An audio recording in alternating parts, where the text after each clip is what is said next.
Дархуул аймгийн Энцэг дарга Аз жаргал оны эхний уулзалтаа боловсролын байгууллагын удирдлагууд болон нийгмийн ажилтнуудтай уулзснаар эхлүүллээ. Учир нь энэ оноос эхлэн жил бүрийг хүүхэд хамгааллын жил болгон зарласантай холбоотой та бидний ирээдүйн хооч болсон хүүхэд багчуудын сурч боловсрох, эрүүл аюулгүй орчинд амьдрахад боловсролын байгууллага хамгийн чухал үүрэг оролцоотой юм а.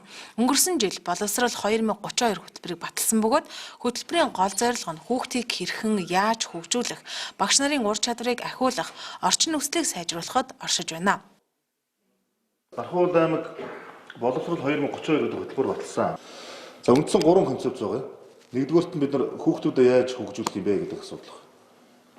Өнөөдөр ч та нарт бас дор дөрвнө боловсролын байгууллагад хүүхдүүдийн төлөө ажиллаж байгаа мэргэжлийн хүмүүс байна. Энэ боловсролын чиглэлээр хүүхдүүдийг яаж хөгжүүлэх санаа оноо бодлого юу вэ? Энийг энэ бодлого боловсруулж байгаа нийгмийн бодлогын хэлтс боловсролын газартаа гаргаж өгнө. Ийм байдлаар хөгжүүлвэл хүүхдүүдийг бид нар хөгжүүлэх боломж нөхцөл байна гэдгээр. Зөвхөн боловсролын яамнаас баталсан хөтөлбөрөөс гадуур бид нар энэ хүүхдүүдийг яаж хөгжүүлэх, хүүхд бүрийг өөрийнх нь авьяасыг нээж яаж хөгжүүлэх юм бэ гэдэг энэ өмнөх гарч ирсэн батлагдсан хөтөлбөрүүдийг алийг нь амжилттай хэрэгжүүлэх вэ гэдэг санаа бодлоо та нарт тусгамаар байна, оруулмаар байна. За инхийн төлөвч бас бид нар ажиллах болно гэдгийг хэлье. Ялангуяа энэ эсрэлтийн ерхий шалгалт өгөх гэж байгаа яг энэ авьяас чадвараараа сурлагаараа бусдаагаа манлайлж байгаа хүүхдүүдийг яаж идэвхжүүлэх юм. Энэ жил бид өнгөрсөн жил засаг даргын нэрэмжит оюутны тэтгэлэг хөтөлбөр зарласан. 20 оюутан амрагж байгаа. Бид нар нэг удаа өгөхгүй 4 жил өгнө гэж байгаа. 4 жил энэ засаг даргын тэтгэлэгт хөтөлбөрт хамруулна энэ хүүхдүүдийг. За зөвхөн 12 төгсөж байгаа хүүхдүүдийг яшээрс нь хамаарахгүйгээр ер нь энэ амжилттай суралцж байгаа хүүхдүүдийг энэ 10 төрлийн хичээлээр амжилттай суралцж байгаа хүүхдүүдийг яаж хөгжүүлвэл болох вэ гэдэг тал дээр бид нар энэ хөтөлбөрөд нэг номерын зорилго болгож гаргасан. Нэгдүгüүрт нь хүүхдүүд хичээлдээ идэвх чармаалттай сайн суралцж ахицд гаргасан байх ёстой. Хоёр дахь нь авьяасаа нээж хөгжүүлсэн байх ёстой гэдэг ийм шаардлага тавьчихсан. За хоёрт нь хүүхдээ хөгжүүлэхээс гадна хамгийн гол асуудал нь бол энэ багш нарт байна. Та нар багш нараа удирдах байгаа. Өнөөдөр яг бодит байдал дээр сургуулийн эрхлэгч, цэцэрлэгийн эрхлэгч бол аж ахуйн ажил хийгээд байна. Тэмдэг парц орлоо, тэмдэг дээвэр яалаа, тэрний гадаа нэг юм яалаа гэдэг нэг ийм аж ахуйн ажил руу оролцоод. Мэдээж байгууллага удирдах байгаа хүмүүс аж ахуйн ажил руу оролцох нь гарцаагүй.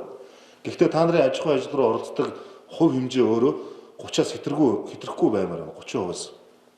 Үлдсэн 70% та нар бодлогоо бодож ямаар байна. Багш нараа яаж хөгжүүлэх юм? Багш нараа яаж хөгжүүлэх? Энэ тал дээр боловсрол соёлын газар энэ бусад мэргэжлийн байгууллагууд өөрсдөө боловсруулж бодлогоо гаргаж ямаар байна. Бид одоо багшийн сургууль, Монгол Улсын сургууль, техникийн сургууль, удирдлагын ахтай байд хэд хэдэн сургуулиудтай хамтран ажиллах санамж хүчит гарын үсэг зурсан. Одоо ингээд энэ 7 хоногт удирдлагын хөслийн активийн сургалтууд эхэлж байгаа баг. Тэгвэл энэ багш нарыг яаж одоо энэ богино болон урт хугацааны хөтөлбөрт хамруулж мэргэжил боловсролыг дээшлүүлэх юм бэ гэдэг тал дээр энэ хөтөлбөрийн энэ боловсрол 2032 гэдэг хөтөлбөрийн үндсэн гол концепц нь энд агуулгадж байгаа юм аа. За гурав дахь нь мэдээж энэ багш сурагчдын ажиллах орчин нөхцөл боломжийг бид нар бүрэн хангаж өгөх нь төрийн үүрэг. Энэ одоо үүрэг даалгаврыг бол сумын дарга нар, аймгийн дарга бид нар хангаж ажиллах болно. Мэдээж одоо өргөс авсан юм шиг нэг дорн бүгдийг шийдэж чадахгүй нь ойлгомжтой. Гэхдээ бид нар тодорхой зорилготой жил болгон тэр бумаас доошгүй хөрөнгө оруулалтыг боловсролын байгууллагууд руу хийнэ гэж тооцоолж байгаа. Аль болох 5 сарын байвал энэ одоо байгууллагууд руугаа шингээх тал дээр бодлого боловсруулж ажиллана гэдэг хэллээ. Ийм 3 зүйлийг энэ аймгийн боловсрол 2032 хөтөлбөрт гол концепц болгож оруулж байгаа юм аа. Гол концепц болгож оруулж байгаа.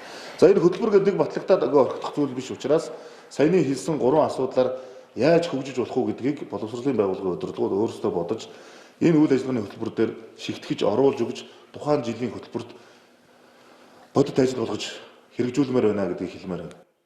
Дархуул аймгийн Энцэг дарга Аз жаргал уулзалтын үеэр хөтөлбөрийг хэрэгжүүлэх хамгийн эхний алхам бол өнөөдрөөс эхлэн бүх боловсролын байгууллагын удирдлагууд та бүхэн хүүхэд хамгааллын зөвлөлийн салбар зөвлөлийн дарга болж байна. Ингэснээр сургуулийнхаа цэцэрлэгийнхээ ойр орчныг эрүүл аюулгүй орчин болгож, эрсдэлтэй нөхцөлд амьдарч, сурч буй хүүхэд бүртээ уулзан тэдний өмнө тулгамдж байгаа асуудлыг сонсон шийдэх хэрэгтэйг хэлсэн юм. Дархуул аймаг энэ жилээс эхлээд жил болгоны хүүхэд хамгааллын жил болгож байгаа. Энэ хүүхэд хамгааллын жил өнөө жил зарлагдаад дуусахгүй. Жил болгон хүүхэд хамгааллын жил болно. Жил болгон хүүхэд хамгааллын жил болно.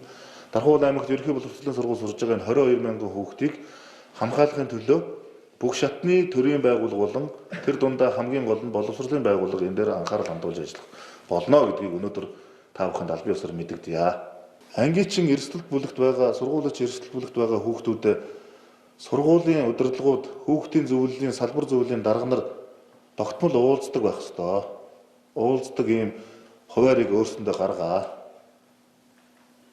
Тэр захирлын өрөөнд багш орж уулзах биш хүүхэд орж уулздаг болгоо. За хоёрт нь хүүхдээ хөгжүүлэхээс гадна хамгийн гол асуудал нь бол энэ багш нарт байна. Яг тэр зарим сургуулийн багш нар дээр тэгж хүүхдүүд их овоороод эцэг эхчүүд энд анхаарал хандуулдаг. Тэр тусгай цалин аваад байгаа юм уу? Тусгай нөхцөл орон сууцнд эсвэл анги кабинеттэй байгаад байгаа юм уу? Энийг тайлбарлаад өгдөө сургуулийн захирлуудад.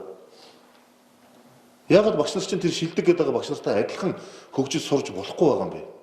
Инхийн тулд сургууль удирж байгаа энэ байгууллагын удирдлагууд багш нараа та нар хөгжүүлж гарга. Багш нараа хөгжүүлэхэд юу дутагдаад байгаагаа бидэрт хэл. Бид нар бодлого боловсруулж байгааг өөдөр багш нарын чинь сурч боловсрох тэр бүх боломжийг бид нар нээж өгмөр байна. Багш нараа сайжруулж яж бид нар хүүхдүүдээ сайжруул. Ирээдүйд Дархан хотын хөгжлийн үндэс нь өөрөө одоо өнөөдөр сурж байгаа энэ хүүхдүүд шүү. Өнөөдөр 1-р ангид орж байгаа хүүхдүүд Дархан хотыг ирээдүйд хөгжүүлнэ. Тийм учраас бид нар өнөөдрийн хөрөнгө оруулалтаар жижигхэн асуудлыг шийдэж байгаа Дарханы хөгжлийг ярихгүйгээр Дархан хотын хөгжлийг ирээдүйн энэ хүүхдүүдээр харж төсөөлнө.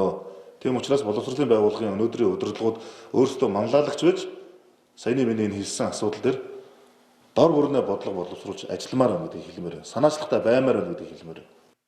Мөн өнөөдрийн уулзалтаар сургууль цэцэрлэгийн ариун цэврийн өрөөг хүүхдийн насанд тохирсон байдлаар тохижуулж, орчин үеийн стандартад нийцүүлэх, өөрсдийн онцлогт тохирсон хүүхэд хамгааллын чиглэлээр аян гөрнүүлж, санхүүгийн сахилах баттай байх, ёс зүйтэй байж, өөрсдөө санаачлахтай ажиллахыг үүрэг болголоо.